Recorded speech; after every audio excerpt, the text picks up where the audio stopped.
The glossy sports car rolled to a stop in front of Jack Wilson's simple garage, its glamorous exterior contrasting sharply with the odd metallic rattle coming from the engine. Malcolm Reed, a CEO of Reed Enterprises and a man famously obsessed with high-end automobiles, stepped out with an irritated expression. He watched with thinly veiled disdain as Jack, dressed in faded coveralls, inspected the engine with calm focus. "You actually believe you can fix this?" Malcolm scoffed, speaking to his assistant but pointing in Jack's direction. "He probably couldn't afford the oil this car uses." Ma, Jack's teenage daughter, stood behind the counter and froze at the insult, her gaze dropping to the floor. Jack didn't react. His steady, weathered hands moved through the engine compartment with quiet confidence, revealing a level of expertise no one looking at his humble garage would expect. Beneath his unassuming exterior lived a mind capable of brilliance, yet a mind the world had never been allowed to see. This was the story of a man misjudged at every turn,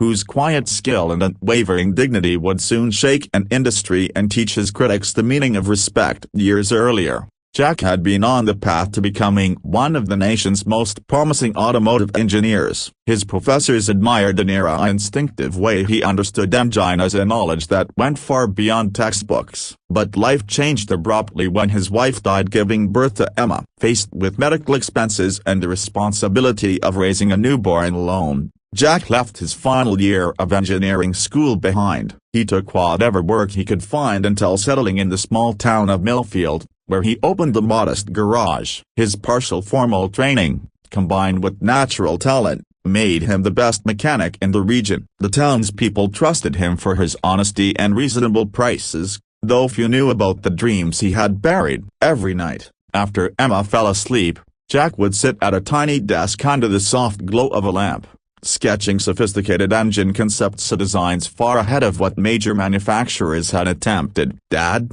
why don't you ever show these to anyone?" Emma asked one evening as she organized receipts. At 17, she had grown up watching her father draw brilliant modifications in a worn notebook. "They're only ideas, Em," Jack said gently. "Right now, keeping a roof over our heads and saving for your education matters more." Their small apartment above the garage lacked luxury but overflowed with warmth. The walls were decorated with Emma's school awards instead of reminders of Jack's abandoned ambitions. To the town, Jack was just a local mechanic. To Emma, he was everything: a protector, teacher, and a man who had sacrificed his future for hers. Malcolm Reed's visit wasn't random. His exclusive Hill Rest Country Club circle had reluctantly mentioned Jack's name when Malcolm's usual luxury mechanic wasn't available. "This shouldn't take long," Jack murmured after an initial inspection. "The noise seems to be coming from a just fix it," Malcolm snapped without looking up from his phone. "I have a club meeting in 2 hours. Think you can manage that?"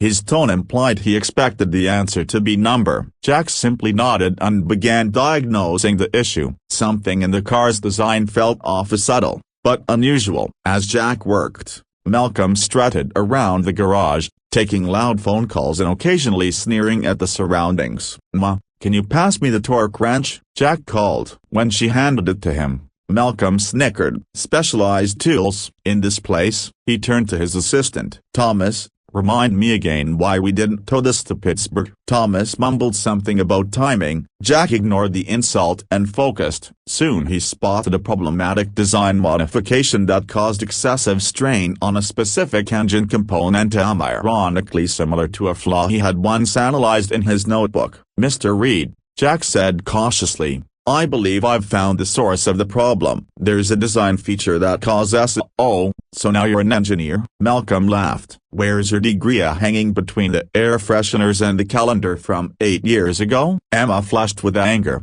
but Jack shook his head gently. "I'm only sharing what I observed," Jack replied evenly. "I can repair it for now, but the issue may return unless the flaw is corrected." "Just make the noise stop," Malcolm said dismissively. "I don't need advice from a small-town mechanic." Jack completed the repair with skillful precision. The engine ran flawlessly. Malcolm tossed a premium card onto the counter. "That's all? Hardly worth the trip," he muttered. "You do accept real payments?" note a broken bar livestock or handyman favors. Emma processed the transaction with trembling hands. Then Malcolm spotted the open notebook on the workbench. Without permission, he snatched it up. "Impressive doodles," he mocked. "Playing inventor? Those are private," Jack said firmly. Malcolm continued flipping through the pages, amused. "Nice hobby. Completely useless, but dreams are harmless. I suppose, yeah, especially when you'll never have the means to pursue them." He tossed the notebook aside, climbed into his now silent sports car,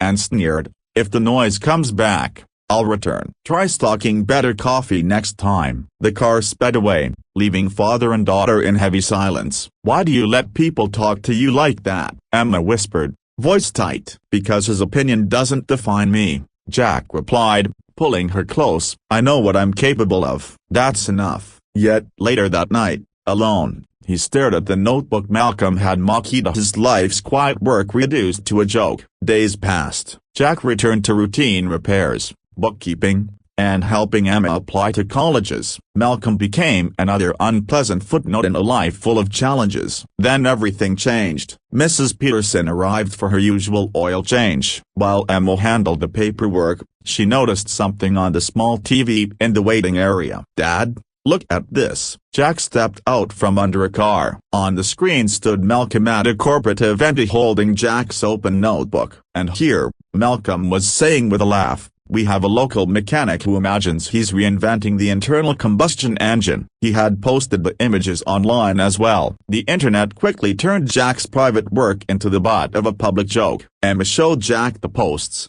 furious. Jack tried to shrug it off, but the sting ran deep. The following morning, long before opening hours, a sleek black vehicle pulled up. Not Malcolm's car, something far rarer, a prototype used only by Ferrari's testing division. A tall woman in an immaculate suit stepped out. "Are you Jack Wilson?" "Yes, ma'am," he said, bewildered. "I'm Dr. Alessandro Rossi, head of engineering at Ferrari. I'd like to speak with you about your engine concepts." Jack froze. There must be a mistake. "I'm just a mechanic." Dr. Rossi smiled knowingly. "That is not entirely accurate, Mr. Wilson." Ma, arriving moments later, nearly fainted at the sight of the Ferrari in front of their garage. Inside, Dr. Rossi explained everything. One of Ferrari's engineers had seen Malcolm's mocking post, but instead of laughing, he noticed something extraordinary in Jack's designs. Ferrari enhanced the images, analyzed the sketches, and realized Jack had solved issues their own teams had been struggling with for years. "Your father's approach to thermal efficiency is remarkable," Dr. Rossi told Emma. "And the temporary fix he made on Mr. Reed's car. He diagnosed a flaw in a model with a known but undisclosed issue." Jack was speechless. "We want to offer